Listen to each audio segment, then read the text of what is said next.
Danas ću vam pokazati 4 super vježbe za struk i za trbušne mišiće koje možete raditi kod kuće sa hupom. Relativno su jednostavne, ne trebate znati previše toga raditi sa hupom, osim vrtiti na struku. Ako još ne znate vrtiti na struku, pogledajte naš Happy Hoop tutorial za vrćenje na struku. Idemo na vježbice. Prva vježbica se radi tako da počnete iz normalnog položaja u kojem inače vrtite. Ono što trebate zapamtiti je da ruke ne držite ovako, nego su ili čvrsto jedna na drugoj ispred vas, ili su raširene u stranu. Ono što ćemo raditi je da ćemo čvrsto stisnuti trbušne mišiće, odnosno povući pupak prema kralježnici, stisnuti guzu. To obavezno radite u svim vježbicama kako bi zaštitili kralježnicu. Vrtit ćemo 10 krugova nekom normalnom brzinom i nakon tih 10 krugova pojačajte. Znači, sa uvučenim pupkom ne morate raditi veliki opseg pokreta, znači ne morate raditi to, nego samo ubrzajte. Ubrzite na jedno 20 krugova. Govorim vam o tom da brojite, makar se nemojte koncentrirati samo na to, zbog toga što će vam nakon nekog vremena 20 krugova biti piece of cake. Znači, slušajte sebe. Kad mislite da vam je dosta, nije vam dosta. Možete još barem 5 ili 10 krugova. Znači, više se vodite prema vlastitom osjećaju. Značite da pravilno radite ukoliko vam se hup podigne prema gore, znači ukoliko ga osjetite na donjim rebrima. To znači da radite dovoljno jako da ste ga lagano digli prema gore.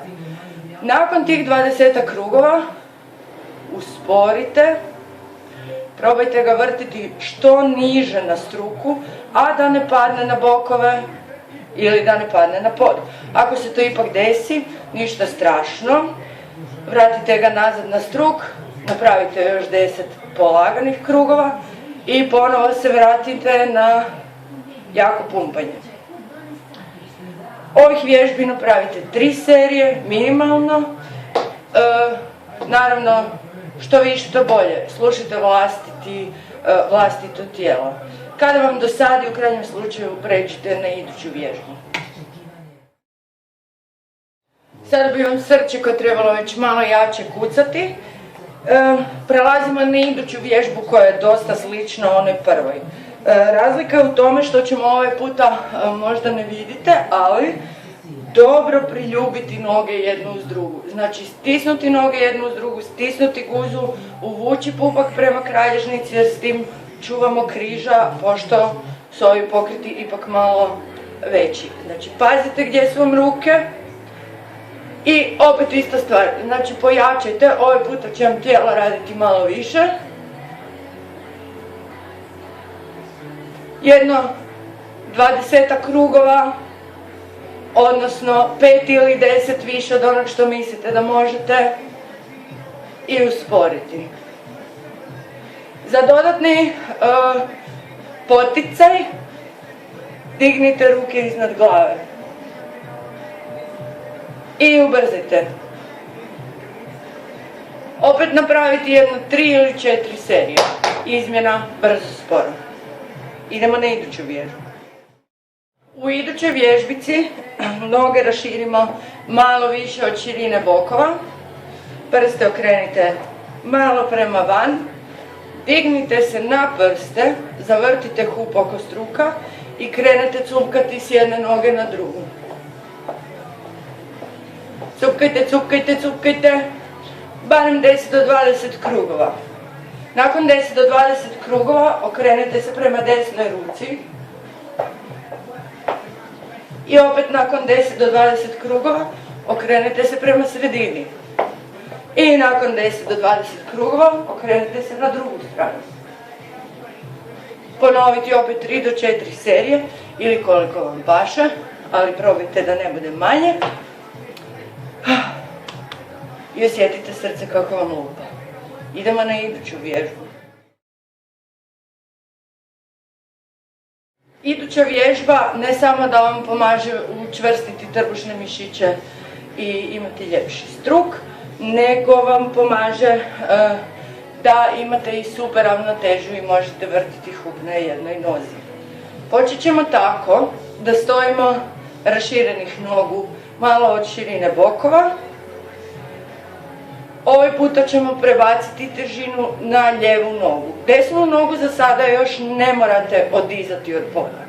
Prvo se naviknite na to da vam je težina na lijevoj nozi i da vrtite hup što normalnije možete. Sada ćemo lagano dići nogu od poda i napraviti nekoliko krugova.